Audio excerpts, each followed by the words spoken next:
नमस्कार, NMF news पर आप सभी का बहुत स्वागत। मैं हूं आपके साथ अभिषेक पुंडीर। संभल में सर्वे के नाम पर जो कुछ 24 नवंबर के दिन वो हुआ, वो देश ने देखा। किस तरीके से विदेशी साजिश का भी वहां पर्दाफाश हुआ।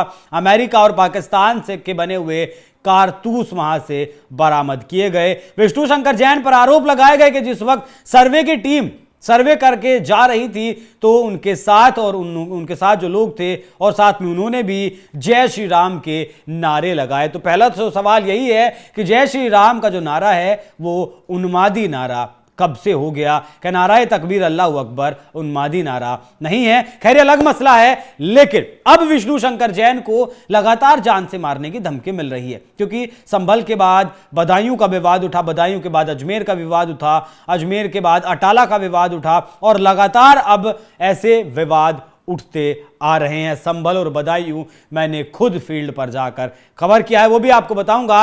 लेकिन आज मेरे साथ इस खबर पर विस्तार से चर्चा करने के लिए दिल्ली हाईकोर्ट के वकील योगेश अग्रवाल जी हैं। बहुत बहुत स्वागत सर आपका एनएमएफ न्यूज पर। बहुत बहुत शुक्रिया अभिषेक।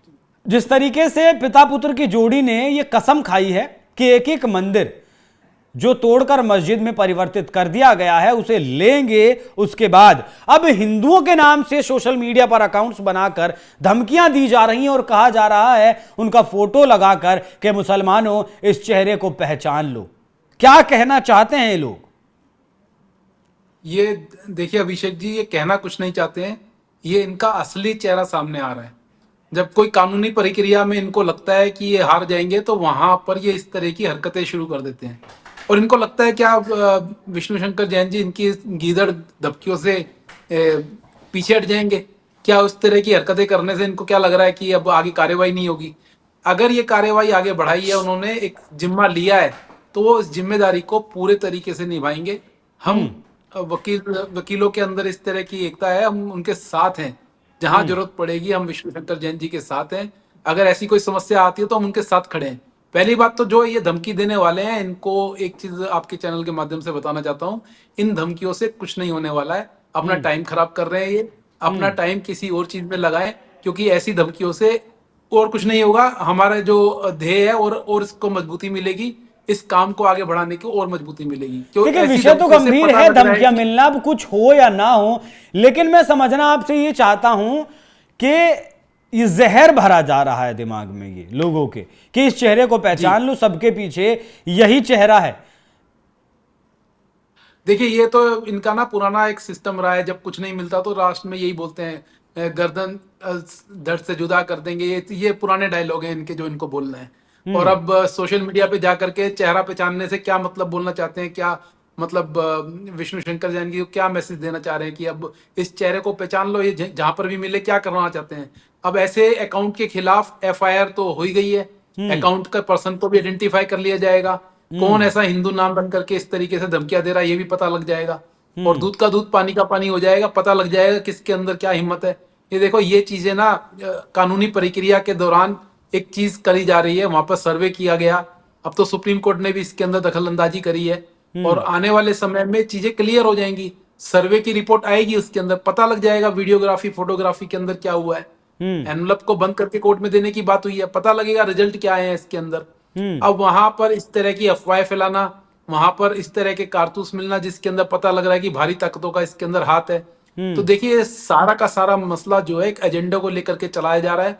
हमारे देश में उस एजेंडे को किसी भी तरीके से रोका जाएगा तो इनको लगता है कि किस तरीके से इस सारे मामले को लीपापोती करके, किसी भी तरीके से धमका करके, इस तरह की धमकियां देकर के इस चेहरे को पहचान लो, क्या बोलना चाहते हैं, चेहरे को पहचान करके वो रोड पे रोक लेंगे इनको। तो ये सारी चीजों से नहीं, एक बार खुद विष्णु शंकर जैन का ऐसा कहना है कि एक बार काशी का जब ये विवाद चल रहा था, कई साल पहले की बात है, तो पिता पुत्र कार में थे और एक बहुत बड़ी भीड़ ने 20-30-40 हजार की भीड़ ने उनकी कार को घेर भी लिया था। तो ऐसा नहीं है कोई नया है।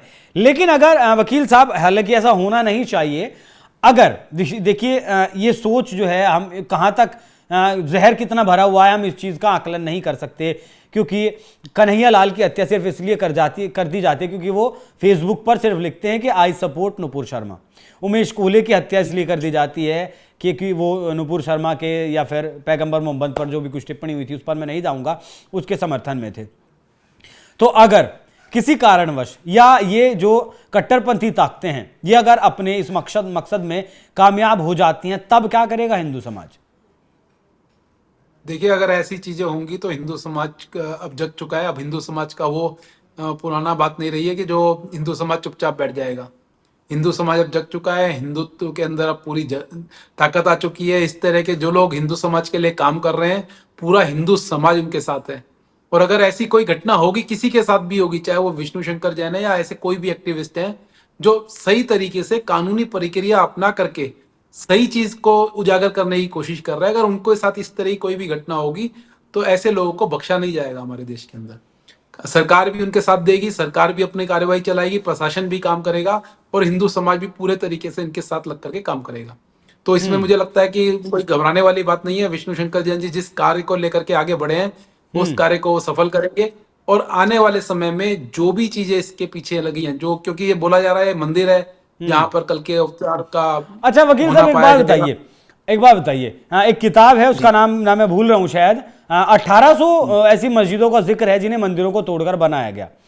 अगर सर्वे होता है अटाला में जो है मस्जिद, अटाला मस्जिद, उसका भी सर्वे की बात चल रही है, बदायूं के सर्वे की बात चल रही है। अगर 1% में मान लूं कि सर्वे में पता चलता है कि हाँ किसी हिंदू मंदिर को या हिंदू ढांचे को तोड़कर ये मस्जिद खड़ी की गई है, तब क्या सारी मंदिरें आप वापस लेंगे? देखिए, बात मंदिर वापस लेने की नहीं है, बात हमारी संस्कृति की है। अगर कोई ऐसे जो आक्रमणकारी थे जो हमारे देश में आए और हमारे ही आस्था के स्थानों को उनको कब्जा करके उसको चेंज कर दिया गया, तो आने वाले समय में अगर हिंदू इस तरह की डिमांड कर रहे हैं कि हमारे आस्था के स्थान को वापस उसको पुनः वैसा कर दिया जाए जैसा पहले था, तो इसमें गलत क्या है? हाँ, बात ये आती है कि अगर सर्वे की डिमांड करी जा रही है तो सर्वे को रोका क्यों जा रहा है? क्योंकि वहां पर ऐसी चीजें अवेलेबल हैं आज भी। इनको पता है कि वहां पर ऐसी चीजें अवेलेबल हैं जो हिंदू समाज से को बताएगी, उनकी संस्कृति के बारे में बताएगी, उनके देवी देवताओं के बारे में बताएगी। अब क्योंकि बार बार ये मामला जो आता है एक एक्ट को लेकर के आता है जो पहले पास करा गया कि 1947 से पहले अगर कोई मस्जिद मदरसा जिस स्थिति में वैसा ही रहेगा, तो इस एक्ट को लेकर के बार बार इसको क्वेश्चन उठाए जा रहे हैं। तो देखिए, ऐसा कुछ नहीं है, कानून बनाया गया, कानून चेंज भी होते हैं हमारे देश के अंदर। तो मेरा इतना ही कहना है कि कानून चेंज करवाएंगे आप? देखिए, अगर हमारे देश के अंदर इस तरह के कानून अगर चेंज होते हैं, नहीं, उसके लिए इच्छा शक्ति चाहिए होती है ना वकील साहब। अब कांग्रेस पार्टी में इच्छा शक्ति थी, वो 1991 में एक्ट ले आई, उसने अपने उस चुनाव के घोषणा पत्र में भी कहा कि ऐसा कानून बनाएंगे कि ये मंदिर मस्जिद का विवाद ना हो। लेकिन क्या सरकार में ऐसी इच्छा शक्ति है?